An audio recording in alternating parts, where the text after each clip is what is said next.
Hello दोस्तों, एक नई कहानी में आप सबका बहुत बहुत स्वागत है। प्लीज़ मेरे चैनल को सब्सक्राइब लाइक करिएगा।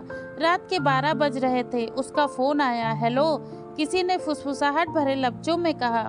हाँ बोलो, उसने भी हौले से कहा। सब तैयारी हो गई क्या? सुबह 4 बजे की बस है। मैंने अपने कपड़ों का बैग तो पैक कर लिया है, पैसे और गहने लेने हैं। अपने सब डॉक्यूमेंट भी ले लेना। हो सकता है दोनों को नौकरी करनी पड़े, नया घर संसार जो बसाना है।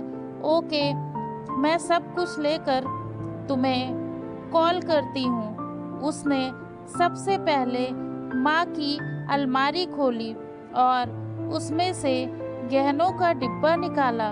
अपने लिए बनवाया गया मंगलसूत्र बैग में डाला, अंगूठी और झुमके पहन लिए।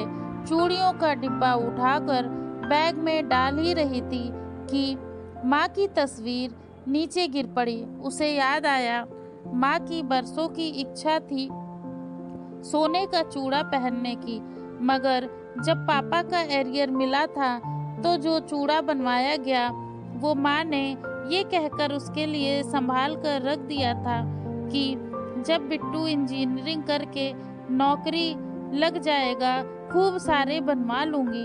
अभी तो तेरी शादी के लिए रख लेती हूँ। मेरी लाडो कितनी सुंदर लगेगी। उसने तस्वीर वापस अलमारी में रखी और चूड़ा बैग में रख लिया। अब बारी थी नकदी की। घर में 75,000 पड़े थे। पापा कल ही बैंक से एजुकेशन लोन लेकर आए थे।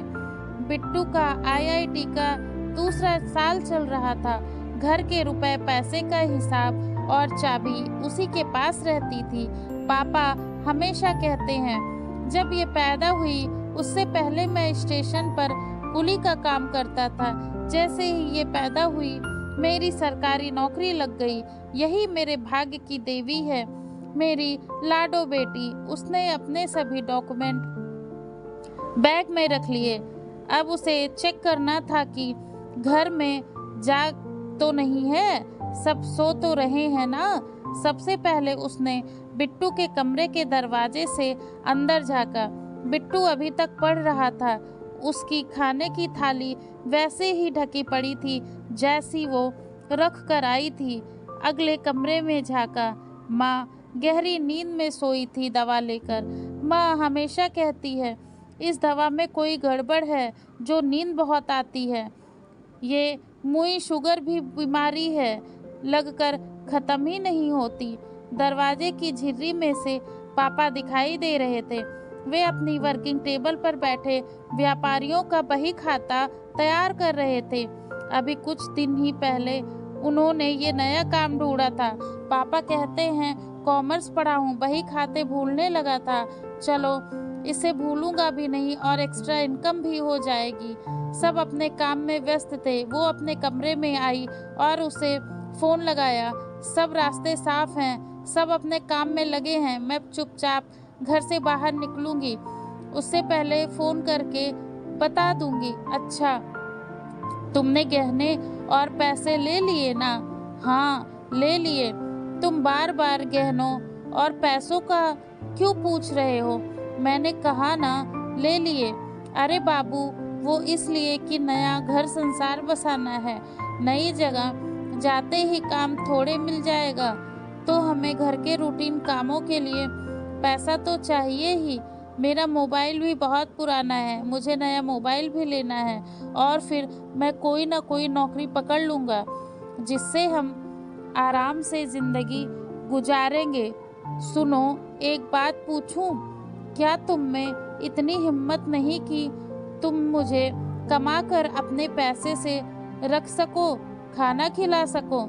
ऐसी बात नहीं है बाबू, तुम बिन रहा नहीं जाता और हम जाते ही मंदिर में शादी कर लेंगे और काम मिलेगा तो आराम से जिएंगे ना। सुनो, तुम एक काम करो, अभी भागने का प्लान कैंसिल करते हैं।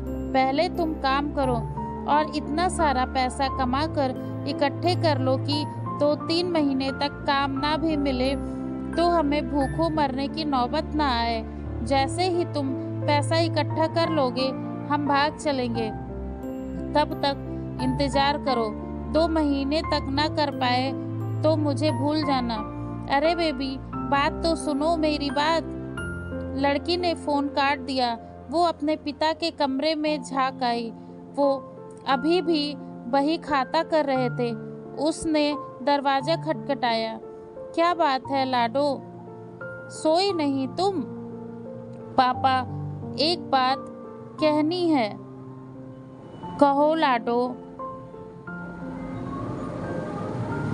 पापा, जब तक बिट्टू की पढ़ाई पूरी ना हो मैं नौकरी करना चाहती हूँ।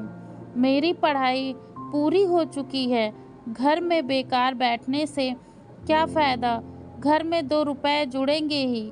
उसकी बात सुनकर पापा ने लाडो के सर पर स्नेह से हाथ फिरा दिया। पापा बेटी दोनों की आंखें नम थीं। तो दोस्तों, आपको कहानी पसंद आई हो तो प्लीज़ मेरे चैनल को सब्सक्राइब करिएगा, लाइक करिएगा। मैं ऐसी ही कहानियाँ लेकर आती रहूँगी। धन्यवाद।